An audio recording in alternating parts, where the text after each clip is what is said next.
10 seconds. Radiant team ban.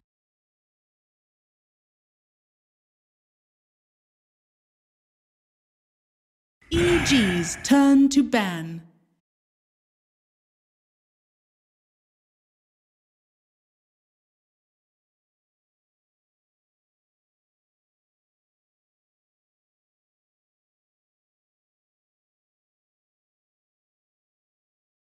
Ten seconds remaining. 5 seconds remaining.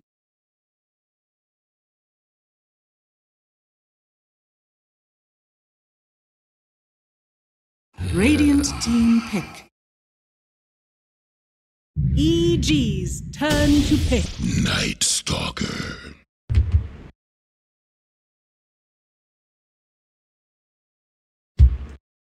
All right, welcome back, ladies and gentlemen, boys and girls. Here we go, game number 2 coming at you, Evil Geniuses versus Blue Pikachu here. Breaky CPK joined by Xerox as your casters, and we got a 1-0 lead for Evil Geniuses. But again, it was overall a pretty good game, actually. Definitely better than people may have expected. Not as one-sided, but in the end, EG they started to play pretty damn well, and clearly took advantage there. And went on to the 1-0 victory. But best of 3, so Blue Pikachu. We'll see what else they have up their sleeve now. Gonna be going with the Night Stalker this time around as their first pick. 5 seconds remaining. Yes, they are. Sorry, I was having way too much fun with Twitch chat. Yeah. So a good opening laning phase, but in the end, I mean, it was just Wraith King got on top of people and blew them up. Definitely curious to see what their game plan is after this, because they kind of put themselves in a spot where they did what they wanted to do, right? Their goal was to slow Sumail down. They did that very well. But that left Arteezy wide open, and he actually showed he will do plenty to carry the game if he gets items. And Universe is going to manhandle that lane if he gets it alone down bottom. Whenever you see a matchup like this, you kind of wonder to yourself, you know, what kind of mentality or strategy would you like to see from a team like Blue Pikachu in this case? Because obviously, when it comes down to just even footing, you know, do you really try to man up against them and just run your strategy that you're comfortable with, or do you try to go some kind of cheat? You know, do you go some kind of all-in objective-based push strat, or the Huskar strat, or just anything like that? I mean, would you expect or like to see that from Blue Pikachu, or? I mean, it depends on what your goal is, right? If your goal is to take a game off EG and try to just win one game, I'm totally down for an all-in, try to win by 15-minute push strat, and see what happens. But if you really want to get good experience playing against these kind of teams, you need to draw the game out. You need to actually get experience playing at 30, 40 minutes against these kind of teams. And scrims don't do that in the same way a match like this will. So, all in all, with them being down 1-0, I just want to see them play a straight-up game. Like, play a normal draft, play something you're comfortable with, and show your style of Dota. And even if you lose, it's great experience. Yeah, again, it's hope like that they took that from the first game, and we'll see again the adjustments they make now in game number 2. They got Night Stalker now, Jakiro coming out with their second pick. Yet another kind of hero that we've made point of in the NA scene, especially, has really seen some explosion come out lately. There's been several teams that have been liking and preferring this hero complexity, and the Dire come to mind. Now Blue Pikachu running it here as their support. Disruptor and Spirit Breaker on the other side. So the dual support starting off for both sides, actually. Right here. No cores on either side to start. Yeah, definitely. Very clearly, these are just going to be their 4-5, so it makes this ban phase really interesting as well. So we see the PL band here over on EG, and I'm really curious to see the Bloodseeker ban coming out this early, though, from EG, just not wanting to go against it this game. And I'm just wondering what the Visage ban is for. Have they scrimmed against it and seen a mid Visage come out that's just destroyed them? Or it's something they banned last game as well. So something they're definitely fearing here on the side of EG. And it's very interesting. I mean, mid Visage is an annoying hero to play against, to be honest. I mean, you figure Sumail, of course, could play that just fine, and I'm sure there's history of him playing it somewhere in there. I know, in fact, in the series that we were just watching, there was somebody who was playing the mid. It was Abed, actually, for DC. Yeah. Was playing the mid Visage there against the Dire and King's Cup event right there. So maybe they were watching that and they saw that. It's like, oh yeah, no, we want to. Who knows what the logic is as far as when it comes to that? But again, I'm not that surprised to, because he can potentially be a really strong mid option. So Magnus now coming out though. So off lane or mid mag? What's your prediction? I mean, it's almost like a shot in the dark at this point, right? Because Yeah. they definitely could go either way. But let's just say, let's say the universe mag. Let's say offlane mag. Remaining. Okay. Huh. I'm just wondering because Universe still has a lot of his pool open, right? The Beastmaster's still left open here. The even his Darkseer still sitting in the pool if they would like to go that route, especially when comboed with something like a Disruptor Mag. Could just do a ton of work in team fights. RP into Disruptor Static Storm. You have to think of the Empower buff that he's given out, of course, and all the candidates that are provided with that. For Evil Geniuses here. Something like a Life Stealer right off the bat comes to mind. PA, another popular one. And then there's always Juggernaut. You can lean back on. Turn to pick. Yeah, they could. Puck coming out. Or Blue Pikachu here, but again, similar to the Magnus, you're not sure if it's going to be a mid or potentially an off lane. Mid Jakiro 5-roll Puck. Go. Yeah, no, I would guess it's going to be mid lane, though. It matches up well against Magnus, and if they opt for a different matchup, there's not that many bad matchups for 5 Puck. seconds remaining. It generally does okay against pretty much everything. Like TA is probably one of its worst matchups. Turn to But pick. that pretty much tells us our story. It's going to be mid-mag, off-lane Nyx, and they need a carry. That also tells us the story. Underlord coming out for Blue Pikachu, and it's something that this is strange, man, because not only we're seeing all these Helmet Dominators today in these series, but now we have back-to-back series where we're seeing Underlord. Like, that's not something you expect to see in your everyday draft, but 5 Complexity ran it seconds earlier, remaining. and now here we see Blue Pikachu busting it out for their off lane. So, as I made that point in that series, I mean, I like the hero. I like what he brings to the table on paper, especially as a great laning phase or potentially a good laning hero. On top of the idea of the use of the Dark Rift, but it's using that in actual practice. Seems like it's a lot more difficult than said. So, see how well they use it here. It's going to be really interesting because if EG wants to pick a carry, the only carry that can stand up to Underlord well in a 1v1 that I've seen is Ursa. A matchup that he can potentially even win all alone. With the Spiritbreaker Disruptor helping him out, Jug, though, still a good pick to go with the Magnus and a hero that does fine in lane against Underlord as well. So yeah, there's definitely options. And this is, again, going with the same kind of strategy they had last time where they're going to leave Whiskey on this Monkey King pretty alone. They're going to let him just 1v1, have his way with Universe and see what happens. This might be wrong of me to say, but remaining. with the way this draft also finished out, there's part of me that wants to suggest that this is like a Blue Pikachu picking up just heroes that they're very comfortable with on these specific players. Again, I don't really know these players that well, so I don't even know if that's the case.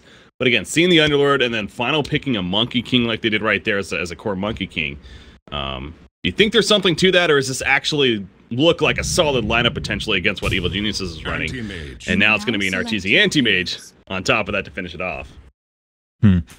Overall, this Blue Pikachu lineup, it spells itself out really easily, right? You just Dream Coil a few people, you pit a Malice, and throw the Monkey King ult on it. You just have a bunch of stuff to dump into the Puck Dream Coil. And so if you're EG, kind of with that last pick, Monkey King made it so if you can just dodge their team fight, you might just be able to run away with the game. So I expect wholeheartedly we're going to see them trying to just make it so Arteezy gets his own lane again, farms his way up, does his own thing, and kind of takes over the map on his own. So all in all, yeah, it's a little bit of comfort out of Blue Pikachu, but I can see the thought behind it. So it is going to be Sumail playing the Nyx Assassin. Interesting. Yeah. Set up in the middle lane. I mean, you see this, it definitely would have expected the Magnus being mid, but Nyx Assassin going to be mid instead. We do not get to see that often. Ideally this will allow him to get level 6 ASAP in the game and perhaps using the Vendetta very aggressively from there on, but does he match up well against Puck perhaps? I mean,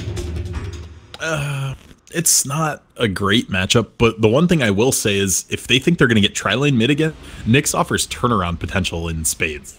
Like you get dove under your tower, you hit a carapace into an impale on a couple, you could potentially turn that into a 2-for-1 or even just 2 and you get out kind of trade.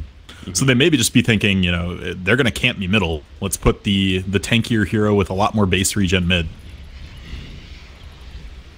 All right, so laning phase again. Last game, Blue Pikachu actually managed to do pretty damn well in that earlier laning phase. So we'll see if that proves to be similar to this game or not. But definitely a game that, if you're Blue Pikachu, for many reasons, perhaps the biggest one being you're going up against an Arteezy Anti-Mage with an Empower buff ready to go. You want to end this game much sooner than later. Yeah, in this absolutely. One, so. In the ultra late game, it's just going to be impossible to bring down this anti-mage. Yeah. Especially if you go something like an Ags or a Lincoln's, just to block the first spell on Night Stalker and get a blink out. There's so little way to catch him. 30 seconds to battle. Now Blue Pikachu setting up at the top lane here. 3 heroes, so they're shaping up as if they're going to be running an aggressive tri-lane, actually. They even got an aggressive ward already down. Evil Geniuses. Again, they're smoked out. We saw this last game. They're going to run up here, but something about Anti-Mage doesn't seem like he's going to be as effective as what would a Wraith King been last time. They're going to apply the Thunder Shock. Get them the rune, though. They're giving up their own top rune for this. This is a reaction play from Blue Pikachu, though. It's actually an adaptation, because they did the exact same thing as you said last game, and left their top rune wide open. All right, so Monkey King, again, the tri-lane up here, is going to be going up against the EG tri-lane of Disruptor Spearbreaker supports with the Anti-Mage core. And, I mean, being daytime, sure, Night Stalker's not as effective, but it does feel like that this this Radiant side tri-lane is potentially going to be pretty strong, and their core, being the Monkey King, is also going to be a little more useful in the beginning. Yeah. Skirmish-wise, they definitely have an advantage. And they really do want to just try to pressure the Sam a little bit, slow him down. They can't give him the same start he had last game on the Wraith King. He hasn't leveled anything up yet, by the way. He's saving it for reaction here, if anything. Of whether or not he needs Blink, but... Crit? He's going to be fine. Gets away there, so... I don't know, if is VG, are they going to stay committed to this? Probably, right? Like, they're at the point where you can't really adjust. Which again leaves Universe 1v1 though, and leaving Universe 1v1's always been a dangerous thing to do. Yeah. Even in an unfavored matchup, like this matchup is definitely Underlord favored just because of Atrophy Aura, but Universe finds ways to make it work. Freddy's a pretty good player. Maybe a little bit. It's alright. Yeah, so he's against the Underlord down here. Keep an eye on how the CS shapes up. But you see the creep wave being pulled back slightly back at the top lane in favor of Whiskey on the Monkey King. Keep those last hits coming along, but Night Stalker, he's found out by Spearbreaker. Spearbreaker gets a level 1 greater bash here. Charge or anything like that. The Thunder Strike, it is a very good ability for getting some damage out early on. Level 1, it does quite a bit of damage. What was that Whiskey total? just keeps spamming the Mischief, turning into like a Tango or a tree. Yeah, I feel like I see Monkey King players doing that just kind of as like a twitch almost. So, being silly. Good little dance there from Arteezy. Just trading with Whiskey until he got to 2 stacks. So there was no way that Monkey King could just queue for the 4th one. And really playing that little dance well. So, middle lane. The Nyx Assassin middle lane. Gotta say, Sumail, he's looking pretty impressive so far. Said that before. 16-3, now 12-2 puck. But Nyx Assassin is winning the middle matchup. He gets a level 2 mana. Do you see how he did this? Yeah, I was saying, look at his skill build. That's how he's pulling this off. He's just mana burning puck on cooldown, so that it just comes down to a base damage fight. And melee heroes get a little bit of an advantage because of their attack animation that way. Interesting deviation. I actually really like this out of Sumail. Again, not a hero you expect to see in the middle lane, but for this matchup, he's playing it very well, and it is showing when it comes to the last hit. See right there is reacting to the last hit, popping the spike here. Okay, we saw what happened to the courier last time as he brings it in last game even this time. He survived top lane, a lot of action going on. Whiskey's getting low on the Monkey King, trying to add up those Jingle Master charges, but it's not enough. He goes down for the first blood of EG. They do take out Disruptor in return. They get the quick 1-for-1, but so far definitely big advantage for Evil Geniuses. They're trying to man fight this Jakiro and the Night Stalker, though. It's not nighttime yet, though. The Void is enough damage to take out Spearbreaker. Jakiro goes down at the same second. So overall, it's a 2-for-2 fight up here. First blood in favor of EG, however. Slight advantage for them. Yeah, chaotic trade, but in the end with Arteezy coming out on top, getting a kill and an assist there and not dying. Super value for EG. Oh my gosh, the bash proc off the bat. No chance for Monkey King. Maybe without that bash, they still get it even, but the bash definitely secured that kill. Yeah. Onto him. Yep, this lane is done. You can't lane in a tri lane after you've given up multiple kills and their core got one of them. They're going to need to sacrifice this lane now. So now what do? You send Underlord to the top lane. I mean, he's having a pretty good start right here, expecting this lane. I mean, the maybe you just let Monkey King try to leech off of it, and you just rotate the other two around. It is nighttime now, so Night Stalker has the roaming potential available. But like, even with it being night in this tri lane, I don't think that's enough to recover it for him. Well, I was going to say... Oh, go ahead. Well, I was going to say on that note real quickly that it's almost unfortunate for Blue Pikachu, but that's to the credit of VG that maybe they were playing a little more aggressive before the nighttime, figuring once that nighttime hits, that's where to give the advantage, of course, to the Night Stalker in this matchup. But now it is nighttime as mentioned, and they're going to use that right here. Fear, he is going down. They don't have Spirit Breaker. Spirit Breaker's elsewhere. And Arteezy is manning up. He does have Blink, and he'll use that there to get out before any turn kill happens. But as you mentioned, Crit, he was busy roaming towards the middle lane to harass instead. So good capitalized by Blue Pikachu here, and Arteezy is still hanging around. Night Stalker living life on the edge. He gets low, pops the magic stick though, but the Thunder Strike will finish him off. And now Jakiro, Blue Pikachu's just kind of trying to man fight this anti-mage, and without spells, you're not going to win that fight here. Yeah, I even like this. Like, Arteezy picked up an Orb of Venom, so that in these trades, if he starts getting the edge and they turn to run, he can sneak in one or two more autos. And it's actually doing a lot of work in these little skirmishes. God, meanwhile, look at this Nyx Assassin. 42 and 14 now. This, I mean, he is doing very well. Like, the next closest is Puck, actually, only 30 creep kills, so compared to his Mana Burn is just destroying this Puck. I mean, what do you do if you can't use Illustrious Orb? It is difficult, yeah. And he felt like he needed to get mana, so he rushed the bottle out, but that means you don't have the double null start that a lot of mids are going now, where you get a little more base damage, you can actually try to pressure a bit, get better CS. It's just been awful for him to try to stay in lane and be productive. Well, yeah, if you're a Blue Pikachu, this is definitely a target you want to be looking to gank here, but he has Vendetta, he has that Spark Carapace. It's a pretty difficult gank here. Especially now back to the time you see right there, it's like almost on automatic. Every time it gets in range, oh, there's a mana burn. Gonna lose a good portion of it. Night Stalker, he's roaming around. Zamil, I mean, he's definitely seeing this, by the way.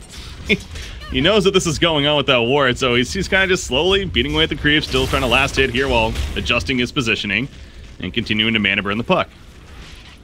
Meanwhile, so again, he's playing it very well. He is going to pick up the Arcane Rune now. Yeah, I wonder if that'll be the time for him to go do something here. Yeah, instantly pops the Arcane in the Vendetta. He's hunting for sure. And I don't know if he can kill Puck by himself. Oh, Sentry, that'll spot him. Okay, but he knows. He drew aggro on the creeper. He's like, screw it, I'm still gonna go in. I want to man fight this. There's a Dream Coil committed. Sumail just mana burns, not much left though. So he'll take the snap and that'll be the end of that exchange. Yeah, with the very anticlimactic first Vendetta. But bottom lane though was really interesting. Universe had a 2-level lead on Whiskey when they sent Whiskey down here. Night Stalker came down to try to tilt in his favor, and Crit instantly started charging bottom. Here we go. He's now connected. RP is going to be committed for this. They really want this kill. Skewer forward, has a shockwave, and that will do him in. So they commit the RP, but again, this early on, it's one of those cases gets the kill. That's the good news. Sumail, meanwhile, in the middle lane, the Spike Carapace helps to turn kill the Night Stalker, and he stays alive as they were trying to commit for a kill on him. Again, no Dream Coil, though, from Puck. Still on cooldown. Got to figure that would have definitely been a difference maker in that fight. Crit, he charges in, but just saying hello. Or backing off. Raindrop's such a disgusting item. It kept Sumail alive there. Oh, of course, yeah. It's a pretty good one to have. Match up against a hero like a Puck. So keeping him alive, goes back to base, regens, and Vendetta. No, I guess he used that in the previous fight even. Gank that was coming out there, but still has another 30 seconds or so before that's going to be back up here.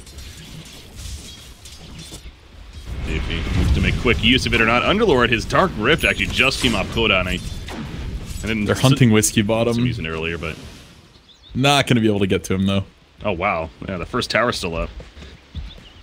Going deep here. There's a charge on him from Crit, so Universe is watching him jump through all the trees, but good call from Whiskey there, saving the Boundless Strike until he saw Crit to stop the charge. Managing to stay alive, but staying alive is not getting you any real ground in this game right now. How do you recover out of this landing phase now if you're Blue Pikachu? Because clearly it's gone very well for Evil Geniuses. You have an anti-mage that's actually topping the net worth, still working on the Battle Fury even. I mean, he came out of the aggro tri lane 2-0-3. Not really where you want to be. So, honestly, there's not a lot they can do. You just got to try to get a few more levels up and try to go with the Dream Coil into Rain of Fire, like Firestorm combo. That's really your only hope, is just grouping up, using all your ults early on before they get their items. Otherwise, this game's looking real bleak already. Good look bleaker here. Night Stalker, he's not living. That's nice combo, this duo right here. In fact, an RP coming out. They really want this to come Monkey King. And you know what? That Shockwave being level 4, a nice little bash proc thrown in there from Crit. That's an easy kill on him, too. So a double kill for Universe. It just gets worse and worse across the board now for Blue Pikachu. They're shining stars in Underlord, but Underlord is one of those heroes that's like, okay, he's getting farm. Are you really scared on the other team? Not really. Yeah, oh, absolutely. And Underlord almost brought down there. Crit slightly mistiming, or sorry, Fear almost mistiming the glimpse. Just about pulled him back from a Dark Rift. Tried to get it in time, and it was just a little bit early. But again, that's twice now that Underlord's managed to squeak away with his life with a Dark Rift. Yeah. Buck, he's being charged middle lane. He doesn't have mana. Spatio, he has wand charges too. I have to use him here to Illusory Orb. Yep. Has that ready next. Turns out with the Drain Quell. 4 heroes coming together, including Monkey King. Level 5, so no Wukong's coming in with the Boundless Strike coming out level 3. Sumail, no. Look at how beefy he is, though. They might get him in the end, but the big impale of 4 heroes. Out comes a Static Storm Kinetic Field combination, and here comes the RP. No, it's not on cooldown. But Magnus is putting in over the shotgun. They've already killed Jakiro. Monkey King is also going to fall. Double kill for Fear. And that's going to be a triple kill for the team right here. Night Stalker, it's a triple kill for Fear. The support getting 3 kills in this fight. And you know what? He could very likely get another if he gets this last hit right here in Underlord. Charging in. Okay, he's not going to get it. Universe will take it. They just clean up, relax. Sumail was entirely playing with his food there. He was dusted, had about 200 health, and just ran at the Underlord. It's like, I don't care what you guys going to do. In the middle of that team fight, and squeaked away with 40 health, got up to a shrine. That was humorous.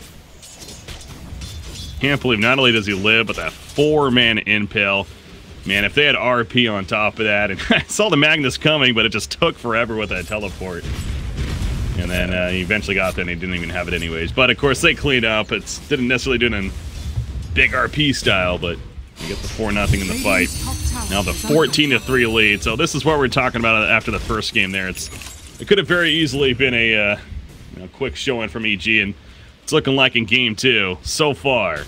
That's looking like it could happen here in favor of EG. Oh, definitely. Magnus only 200 away from Blink, and we're only 12 minutes into this game. He's just had a dream lane overall. He's actually keeping pace with Arteezy and Sumail. This is just rough for BP. Again, Underlord is up there in the charts, but goes back to what is Underlord really going to bring to the table as far as the scariness presence. Whiskey goes down again at the bottom lane. Missed that action, but it looks like an RP was committed for it. And Static. Okay, so yeah, comboing for that one there on the Monkey King. Jakiro's running with Night Stalker. Night Stalker, it's nighttime, so trying to make use of that, maybe kill the anti-mage up top. Okay. She's just running onto Underlord. He does not expect anyone's coming. Okay, they signs him up. Actually could be a kill on Arteezy, the Ice Path. And yes, it will. So that's a 432 bounty kill right there. Yeah, slowing AM's Battle Fury is like their only shot left in this game. If they can straight tunnel onto him, push this B3 back like 5 minutes, maybe they'll be okay, but we're going to see counter kills galore here. Maybe they'll be okay, he says. Monkey King goes down. Dreamcoil comes out, though. Nyx Assassin. Is he finally going to fall? Yes, he does. So down goes Sumail right there. The Shockwave in 3. But Universe goes down, too. So, well, this is exactly what Blue Pikachu needs. They kill Anti-Mage, and then they kill 2 more on top of that. They lose Monkey King, but hey, 3 for 1. Kind of making up some room right here. And Underlord's actually on top of the net worth chart now after all of that. And even going to be a little bit better as Fear gets found, hanging around a little bit too long. in the nighttime. So 4 kills in total up at the top lane. All right. Wow. There you go. Yeah, they took a fight without static, without RP, and did not go well, to say the least. I imagine we're going to see a little more reserved EG after that. They're still in a commanding position. That's not anything to be worried about in the long term, but...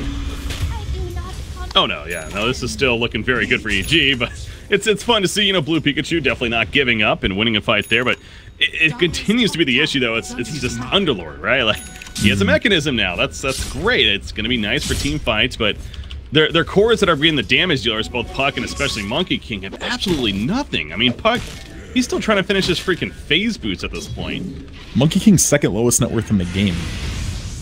Oh, wow, you're right. Jeez. He has 2,000 net worth. And it just got a little worse.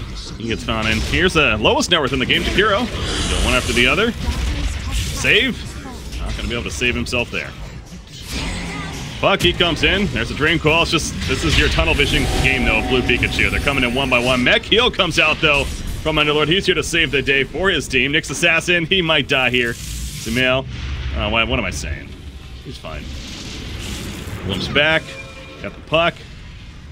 Well, that was Underlord, I guess, but... Monkey King, he's trying to find him, but the Vendetta is up for Nyx Assassin. They do find Spirit Breaker. Can he get the bounty rune? No. If he goes to that bounty rune, there's dust on all rune. That's suicide. Would have been silly. Would have been funny, though. Oh, that's a misintel. Alright. Sumail's a bad player now. It's official. Ouch. Double kill coming out for Night Stalker. Anti-Mage. He's just not quite sure if the damage is there, and I don't believe it is from the Mana Void. I don't think it would have quite killed him. Dire's middle tower is under And now Fear's by himself, actually. Kinetic Field will help him a little bit. Gonna be slowed down. Primal Spring in. Oh, look at Universo. RP's ready. He's gonna use it on the solo Monkey King. He doesn't care, man. He just wants a kill. Darn it, they'll get it. There you go, man. There's a save Fear right there, and that they do. Yeah, you can tell both sides are kind of in that spot of they're kind of running at each other right now and having fun with it. Yeah, this game is devolved. This is not Dota anymore. It has evolved a little bit, it's fair to say, as Underlord. His Mech Heal will keep him alive a little bit longer, but the charge comes in and Shockwave to finish him. Down Jakiro. Caught by the Impale, and again, he too is going to fall. He had Macro Pyre there, but chose not to use it. Monkey King jumps up. Primal Spring is going to jump onto the Spike Carapace. Oh no. You will get the Boundless Strike off, and Nyx Assassin going to be able to be taken out, hanging around the tower a little bit too long. So, I mean, whenever these kills happen for Blue Pikachu, I mean, you look at that, like 479 gold for Monkey King there. Coming out, so. Yeah, it's definitely a lot of gold to find even a singular kill when you're down like this. But it's got to be going on the right people. That's the problem. As you said, Underlord's just taking over the net worth chart. The Night Stalker is even well ahead of the Monkey King right now. Like, Monkey needs to find a few of these kills to find some relevancy in this game. I am a little shocked to see it's only a 3,000 net worth lead at this point in favor of EG, but again, it goes back to, as you're just sitting there, and we've talked about several times, Monkey King being so far down the list. Your Underlord is the one soaking up a lot of your farm for your team, and then Puck has recovered a little bit, at least. What is he even going? Oh god, he's going hand of Midas. Oh, they all are. Night Stalker just picked his up as well. They all. You're right. Their goal is literally sit around, defend towers with ults, and farm with Midases. Okay, I mean that. You know what? That's honestly, it seems like a solid game plan. Honestly, it's one of several what could have been game plans here. So they have no tempo right now. It's very hard for them to play aggressively in EG. Everything they're getting thus far is turning things around and punishing oversteps. So Midas works very well for that. If you don't feel like you can be on the aggressive, farming a little bit deeper, sure, it's a way to keep gold coming in. Sumail finding Puck right here. Combos with the Vendetta opening. However, the Dream Coil comes out of return. Macro Pyre from Jakiro. I still haven't seen that yet. I mean, he still has it here, but not using it. And they're going to get the kill at least on Nyx Assassin and crit. As he charges away in time, he will. Charges towards the bottom, so. Another just super deep dive and a brilliant ice path there from Jakiro, honestly. Totally saving the that gank and turning it around into 2 kills. Allrin, though, maybe walking over to the wrong side of the tracks. He realized that. God, Universe just is not afraid to use his RP solo. You would have thought enemies somewhat nearby, but it is going to secure the kill on the Night Stalker, to be fair. As we see it right there. But, you know, going to the point, it's And I know EG, it's a game. They're allowed to have fun, of course, and it seems like that they certainly are. But this game has gotten a lot closer than you. Yeah, but their game plan changed. If you haven't noticed, Arteezy hasn't been involved in these clowny trades in the last like 2-3 minutes. He's just been farming. That kill he just got on the mag fit perfectly into his farming pattern. He happened to beat the Ancients anyway. It's like, oh, free super large creep, and just killed him quick and kept moving. So yes, they're still kind of clowning around, but look at the net worth. Arteezy's gonna just keep exploding out from here. Yeah. I still can't get over every time I look at that too. You just see Underlord constantly up there for the other side. So again, Yeah. this Scourge McDuck. That makes sense, kind of. Anyways, he's doing a great job living up to his name there. Pretty duck that he is. Skewers backwards. Kinetic build gonna go up. He put down this bit of malice though. Puck dying elsewhere. But yeah, Underlord's a tough target to kill, so not gonna go all out on it. So Nyx Assassin and Spirit Breaker are now in the area. I feel like we've been meeting up mid quite a bit this game. Oh yeah. Got some mid wars here, baby. That's a glimpse back on the Night Stalker, bringing him in, chasing after the Disruptor now. A little pissed off that he took him for a ride. Root comes out from the pit of malice, puts on the Static Storm Kinetic Field. Unfortunately, didn't catch anybody. Monkey King again, though. He goes down to the spy. Mana Void, not enough damage to kill Jakir off the bat. It will be enough in the long run, though, as a Shockwave takes him out. So this is a fight that EG's looking really good, including a double kill for Arteezy. And Night Stalker, well, he's the one that ended up living in the end the longest time. Not for long, though. He may be. Okay, yeah. He is going to get caught. Triple kill. Some may say a hat trick coming out for Anti-Mage. And the league Destroy the barracks, then get back. Yeah, that fight was just so chaotic. Good tunnel vision there from Arteezy, though. Like, he was looking for Monkey the entire fight. Knew he could just 1v1 him and push Monkey out of that fight entirely. And yeah, the Monkey didn't even get anything off. Level 10 on him and still does not have the ultimate. Just opting to skip that entirely for now. This does feel a little more of the 4-position Monkey King that we were seeing for a long time there. When this hero was first introduced on the competitive scene. Crit, he's going for the TP! The right decision! Good juke by him. And the TP is successful, so good getaway. Escapes what seemed to be certain death right there. And the Hand of Midas is, though, can just about finish on Monkey King. Puck's had his for a little bit. Puck? Wait, there's no way he's actually on that, right? Sanchin Yasha? I mean... I feel like he's trolling, but we'll see. That just sounds terrible. That sounds horrible. There's like no... He purchased the Yasha. Well... Or the components. Okay. He's actually going it. Logic, Z-Rock, what is it? None. I really couldn't tell you. It's a relatively understated item as well for its gold cost anyway. You kind of get it if you're looking to push tempo on something like a Lifestealer, but I have no clue why he would buy it on a Puck. Because he feels like it? It went from a game where it's like, you're going to Hand of Midas, okay, makes sense, they're just trying to play, let's recover here, and then he uses the Hand of Midas gold to go into an item that just feels like it doesn't do anything for the hero, but he's committing towards it, that's for sure. So we'll see how it works out for them. Hand of Midas is finished on Monkey King too, but obviously you have EG doing objectives in the meantime. Arteezy has officially doubled up. He's officially has more farm than the 2 top heroes on the other side combined. I think it's a good way to put it. It's just going to keep going too. There's no one that can farm at anything close to his pace right now. So if they were feeling like the game had any potential slipping out of their hands, this is the backup plan, and there's no answer to it for Blue Pikachu. Saying it's over? Essentially? How dare you? We're not supposed to suggest that. This game still has plenty of life left. Yeah. You see right here, Blue Pikachu in opening. Monkey King. Gonna spot crit. He's just gonna run away. Oh, crit gets rooted up. This is the closest thing they're gonna have to an opening, though. Wukong's command and all of this root in the Roche Pit might be their one shot. Who's not here? That'd be Nyx Assassin making his way over. God, they killed it so quickly, though. So it goes down right there. Arteezy blanks in aggressively. They killed Jakiro off the bat. Underlord, he's being beat down by Arteezy as well. Mana Void doesn't secure the kill, but it gets the kill in the end. And they just call GG, actually. So Yeah, Blue Pikachu realizing it's a lost cause. Like, that was the any bit of a little chance they could have maybe had, but yeah, wasn't even close. So, yeah, they didn't draft any kind of late game that could answer anything EG was doing, so once Arteezy hit the explosive point, game was pretty much sealed up. So, all in all, an okay showing from Blue Pikachu in Game 1, but at the moment, we can't say anything more than potentially this is our 1 seed out of North America right now. I obviously would still make a case for the Dire, but much cleaner game there from EG. As far as just, you know, okay, we kind of messed around a bit, let's play serious, so...